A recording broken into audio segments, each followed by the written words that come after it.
Assalamualaikum warahmatullahi wabarakatuh. Shalom Om Swastiastu, Namo Buddhaya, Salam Kebajikan. Sebelumnya perkenalkan, nama saya Doni Narbono dengan NPM 2212 Pada video kali ini saya akan menjawab pertanyaan nomor 1 dari diskusi 6 buku persaingan usaha, yakni menjelaskan mengenai kronologi dari terjadinya dugaan pelanggaran atas terjadinya penyalahgunaan posisi dominan dan terkait dengan apakah sumber perkara tersebut berasal dari inisiatif ataukah dari laporan. Baik, untuk kelompok kami sendiri, kami mengambil putusan nomor 9 garing KPPU strip L garing 2009 tentang penyalahgunaan posisi dominan yang dilakukan oleh PT Carrefour Indonesia, yang dimana dugaan pelanggaran penyalahgunaan posisi dominan ini yang dilakukan oleh PT Carrefour ini diawali dengan adanya akuisisi besar-besaran terhadap PT Alfa Retail Indo pada periode 2007 sampai dengan 2008, yang dimana sebelum akuisisi tersebut Carrefour sudah menguasai 46,30% dari pasar retail modern.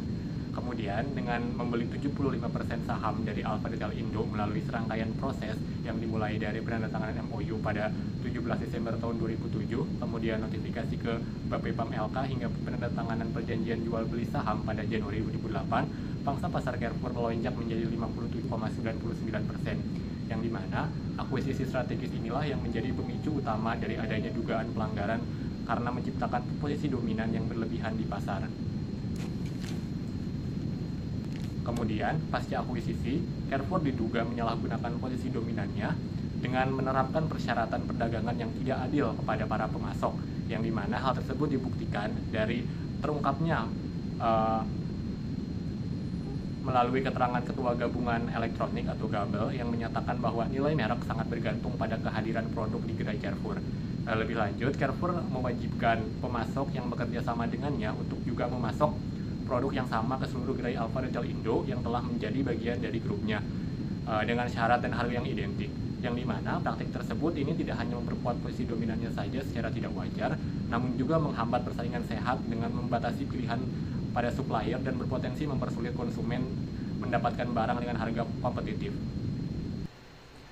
Dan untuk sumber perkaranya sendiri, perkara ini berasal dari adanya laporan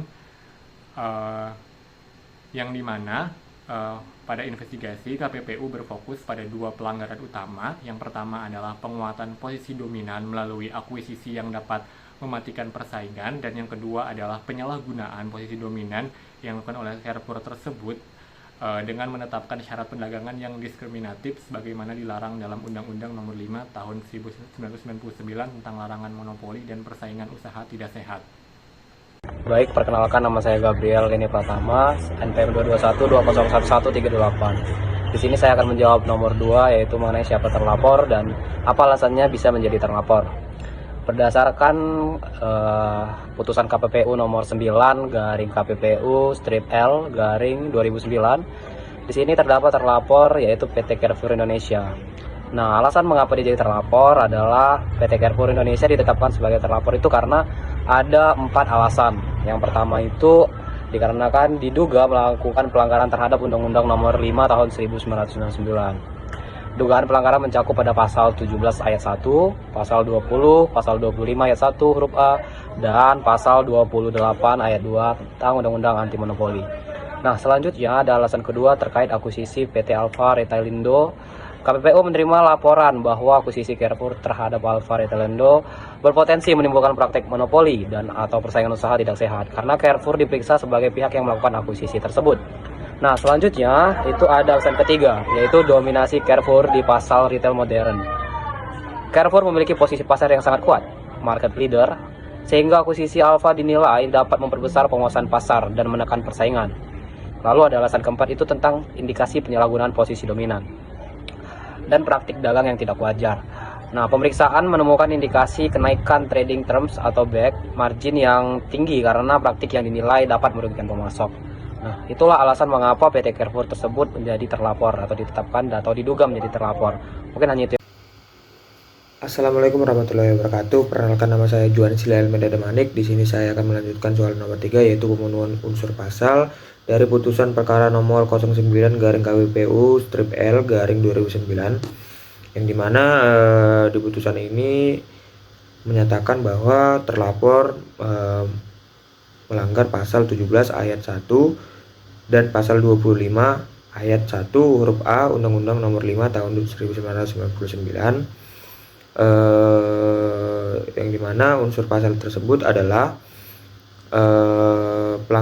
tim pemeriksa menyimpulkan bahwa market power yang dimiliki terlapor setelah dilakukan akuisisi alfa terbukti disalahgunakan sehingga melanggar pasal 17 Undang-Undang Nomor 5 Tahun 1999, yang dimana pasal 17 berbunyi pelaku usaha dilarang melakukan penguasaan atas produksi dan atau pemasaran barang dan atau jasa yang dapat mengakibatkan terjadinya praktik monopoli dan atau persaingan usaha yang tidak sehat. Lalu pasal keduanya menyebutkan pelaku usaha patut diduga atau dianggap melakukan penguasaan atas produksi dan atau pemasaran barang dan atau jasa sebagaimana dimaksud dalam ayat 1 apabila A. Barang dan atau jasa yang bersangkutan belum ada substitusinya, atau B. Mengakibatkan pelaku usaha lain tidak dapat masuk ke dalam persaingan usaha barang dan atau jasa yang sama, atau C. Suatu pelaku usaha atau satu kelompok pelaku usaha menguasai lebih dari 50 pangsa pasar satu jenis barang atau jasa tertentu. Lalu untuk pemenuhan unsur pasal 17 tersebut, Majelis Komisi berpendapat harus dipenuhi terlebih dahulu unsur-unsur sebagai berikut, yaitu yang pertama yaitu unsur pelaku usaha, yang kedua itu unsur menguasai pasar, yang ketiga yaitu pelaku usaha, yang unsur yang keempat yaitu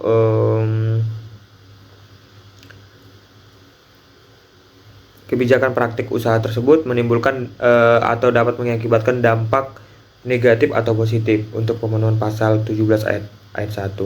Lalu untuk selanjutnya di sini saya akan menjelaskan mengenai unsur pemenuhan unsur dari pasal 17 ayat 1. Yaitu yang pertama ada unsur pelaku usaha, bahwa terlapor adalah badan hukum yang didirikan dan berkedudukan di Indonesia serta melakukan kegiatan usaha di bidang perekonomian sebagaimana diterangkan dalam bagian identitas terlapor, yakni adalah PT Carrefour Indonesia.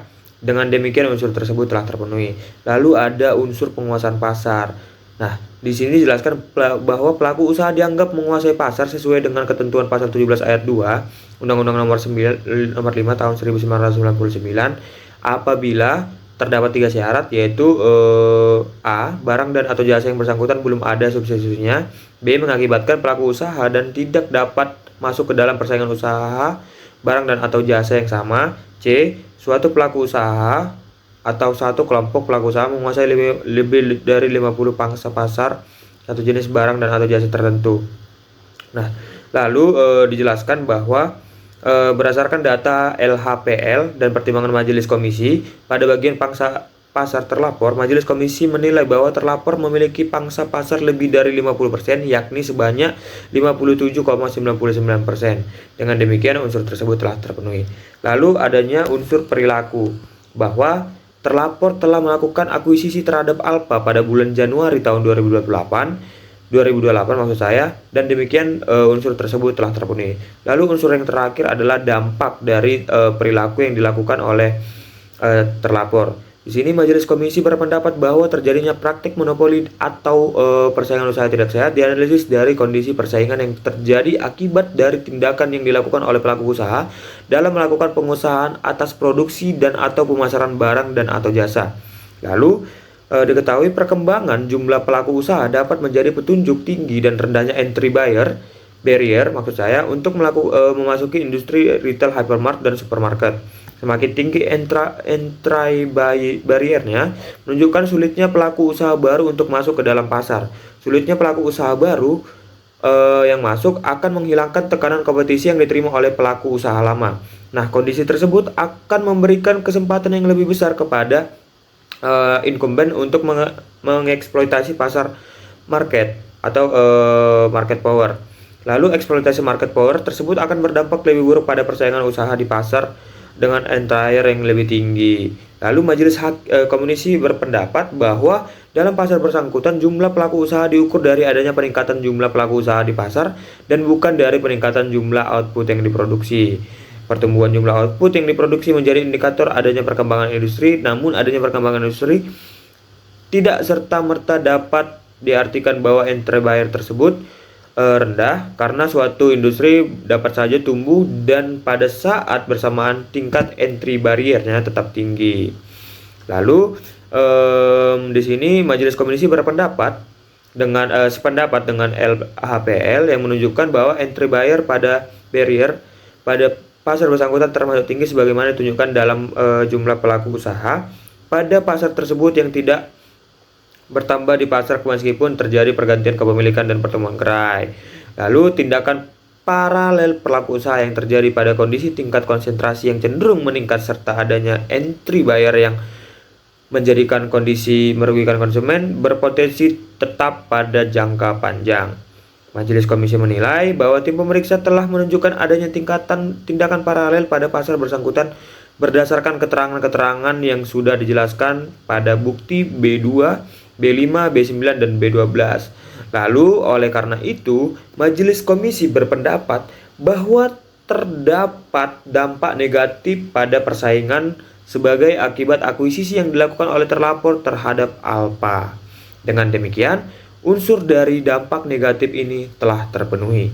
Lalu kita berangkat ke pasal yang selanjutnya, yaitu pasal 25 ayat 1 Undang-Undang Nomor 5 Tahun 1999 yang menyimpulkan bahwa hasil dari tim pemeriksa menyatakan bahwa akuisisi Alfa oleh terlapor meningkatkan market power yang dimiliki oleh terlapor dan kemudian disalahgunakan dengan menetapkan berbagai syarat perdagangan atau trading terms atau aturan trading kepada para pemasok sehingga melanggar pasal 25 ayat 1 huruf A Undang-Undang Nomor 5 Tahun 1999. Lalu terlebih dahulu kita telah isi dari pasal 25 ayat 1 ini, yaitu pelaku usaha dilarang menggunakan posisi dominan baik secara langsung maupun tidak langsung untuk A. menetapkan syarat-syarat perdagangan dengan tujuan untuk mencegah dan atau menghalangi konsumen memperoleh barang dan atau jasa yang bersaingan dari segi harga maupun kualitas. Majelis Komisi berpendapat bahwa untuk dinyatakan melanggar pasal 25 Undang-Undang Nomor 5 Tahun 1999 maka perlu dipenuhi standar atau beberapa unsur penting, yaitu pertama, pelaku usaha, kedua, posisi dominan, ketiga, adanya syarat-syarat perdagangan, keempat, adanya konsumen, dan kelima, adanya dampak dari syarat-syarat perdagangan tersebut. Nah, di sini saya akan menguraikan mengenai unsur-unsur tersebut. Satu, adanya unsur pelaku usaha, bahwa terlapor adalah badan hukum yang sudah didirikan dan berkedudukan di Indonesia. Dengan demikian, unsur tersebut telah terpenuhi. Lalu posisi dominan. Posisi dominan yang dimaksud bahwa berdasarkan data LHPL dan pertimbangan Majelis Komisi pada bagian pangsa pasar terlapor, Majelis Komisi menilai bahwa terlapor memiliki pangsa lebih dari 50%, yaitu sebesar 57,99% pada pasar jasa hypermart dan supermart di seluruh wilayah Indonesia. Dengan demikian unsur tersebut telah terpenuhi. Lalu unsur yang ketiga yaitu syarat perdagangan. Pengertian syarat perdagangan adalah butir perjanjian yang oleh pihak dijadikan sebagai ukuran bahwa perjanjian dimaksud dapat dilaksanakan atau tidak dapat dilaksanakan. Bahwa terlapor setiap tahunnya membuat syarat perdagangan atau yang biasa disebut dengan trading terms dalam suatu perjanjian nasional dengan para pemasok yang memuat syarat dan ketentuan bagi terlapor dan pemasoknya dalam rangka melakukan pasokan barang terhadap terlapor. Dengan demikian unsur tersebut telah terpenuhi. Lalu unsur yang keempat yaitu adanya konsumen. Mengacu pada penjelasan mengenai definisi pasar bersangkutan upstream dalam LHPL dan pendapat Majelis Komisi pada bagian tersebut, pemasok merupakan pemakai dari jasa retail yang disediakan oleh hypermart dan supermart pada gerai-gerai sistem yang dimiliki oleh hypermart dan supermart untuk kepentingan pemasok tersebut. Dengan demikian unsur tersebut telah terpenuhi. Lalu adanya dampak dari syarat perdagangan. Nah, mengenai dampak dari bersyarat perdagangan, terlapor keberatan terhadap fenomena coordinate conduct di mana terlapor merupakan leader dalam penentuan jenis dan juga trading terms. Nah, penerapan atas standar trading terms yang sama terhadap pemasok terlapor dan pemasok Alfa adalah tidak melanggar ketentuan hukum yang berlaku. Atas dasar tersebut, Majelis Hakim berpendapat sebagai berikut, yaitu membuat negosiasi antara pelapor dan terlapor. Nah, atas dampak perilaku tersebut dapat menyebabkan pemasok tidak mendapatkan ruang yang fleksibel dalam mendapatkan trading terms yang lebih kecil. Akibatnya, intensif bagi pemasok dalam melakukan inovasi produk-produk baru akan berkurang karena keuntungan yang seharusnya bisa dinikmati akan diserap habis oleh terlapor dan trader modern. Lalu, Majelis Komisi menilai bahwa penerapan standar trading terms yang sama antara pemasok terlapor dan pemasok alfa bukanlah hal yang melanggar hukum. Akan tetapi, melalui proses negosiasi hanya dengan satu buyer yang sama untuk dua transaksi yang berbeda menyebabkan adanya perilaku atau tying di mana pemasok dapat dipaksa untuk menerima besaran trading terms terlapor maupun trading terms alfa sebagaimana dijelaskan dalam pasal dalam LHPL. Hal ini diperkuat dengan adanya klausul additional condition, rebate, dan keberatan dari pemasok, bahwa dengan adanya hal tersebut, maka unsur tersebut telah terpenuhi. Unsur dari dampak tersebut telah terpenuhi. Baik, mungkin sekian penjelasan dari saya. Akan dilanjutkan oleh teman saya. Saya Arkan Bain Prasetyo, NPM 22120111308. Di sini akan memaparkan untuk penjelasan nomor 4 terkait dengan pasar bersangkutan. Dalam putusan ini, KPPU menerapkan two-side market, di mana dibagi menjadi pasar hulu atau upstream dan pasar hilir atau downstream. Selanjutnya untuk pasar produk bersangkutan, di mana pasar hulunya atau upstreamnya yaitu jasa retail hypermarket dan jasa retail supermarket, serta pasar pasokan barang. Dan untuk pasar geografis bersangkutan, pasar hulu atau upstreamnya yaitu seluruh nasional wilayah Indonesia. Selanjutnya untuk pasar produk bersangkutan bagian pasar hilirnya atau downstreamnya yaitu hypermarket dan supermarket. Sedangkan untuk pasar geografisnya yaitu regional atau lokal di mana radius 4 km dari wilayah DKI Jakarta dan radius 5 km di luar wilayah DKI Jakarta. Selanjutnya, saya Fani Marselasi Hombing dengan NPM 2212011315 akan melanjutkan untuk menjawab pertanyaan nomor 5, yaitu terkait dengan apa sanksi pelanggaran dan mengapa dijatuhkan sanksi tersebut. Terlapor dalam perkara nomor 9/KPPU-L/2009 adalah PT Carrefour Indonesia. Adapun sanksi yang diterima adalah memerintahkan terlapor, yaitu PT Carrefour Indonesia untuk melepaskan seluruh kepemilikannya di PT Alfa Retalindo Tbk kepada pihak yang tidak terafiliasi dengan PT Carrefour Indonesia selambat-lambatnya 1 tahun setelah putusan ini berkekuatan hukum tetap. Yang kedua, menghukum terlapor yaitu PT Carrefour Indonesia membayar denda sebesar 25 miliar rupiah yang harus disetor ke kas negara sebagai setoran pendapatan denda pelanggaran di bidang persaingan usaha Departemen Perdagangan Sekretariatan Jenderal Satuan Kerja Komisi Pengawasan Persaingan Usaha. Alasan terlapor mendapatkan sanksi ini adalah dikarenakan terbukti melakukan pelanggaran terhadap pasal 17 ayat 1 dan pasal 25 ayat 1 huruf A Undang-Undang Nomor 5 Tahun 1999 tentang larangan praktik monopoli dan persaingan usaha tidak sehat. Pasal 17 ayat 1 berbunyi, pelaku usaha dilarang melakukan penguasaan atas produksi dan atau pemasaran barang dan atau jasa yang dapat mengakibatkan terjadinya praktek monopoli dan atau persaingan usaha tidak sehat. Pada pokoknya, akuisisi yang dilakukan oleh terlapor mengakibatkan dampak anti persaingan baik yang bersumber dari perilaku terlapor sendiri maupun yang diikuti oleh pelaku usaha pesaingnya. Hal ini dikarenakan market power terlapor yang semakin meningkat pasca akuisisi Alfa dan tingginya entry barrier terhadap pasar bersangkutan upstream. Hal ini berujung pada timbulnya eksploitasi market power yang berdampak buruk pada persaingan usaha. Selanjutnya, pasal 25 ayat 1 huruf A berbunyi, pelaku usaha dilarang menggunakan posisi dominan baik secara langsung maupun tidak langsung untuk menetapkan syarat-syarat perdagangan dengan tujuan untuk mencegah dan atau menghalangi konsumen memperoleh barang dan atau jasa yang bersaing dari segi harga maupun kualitas.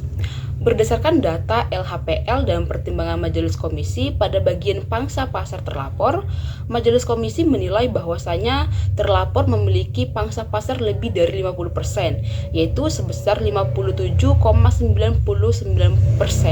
pada pasar jasa hipermarket dan supermarket di seluruh Indonesia.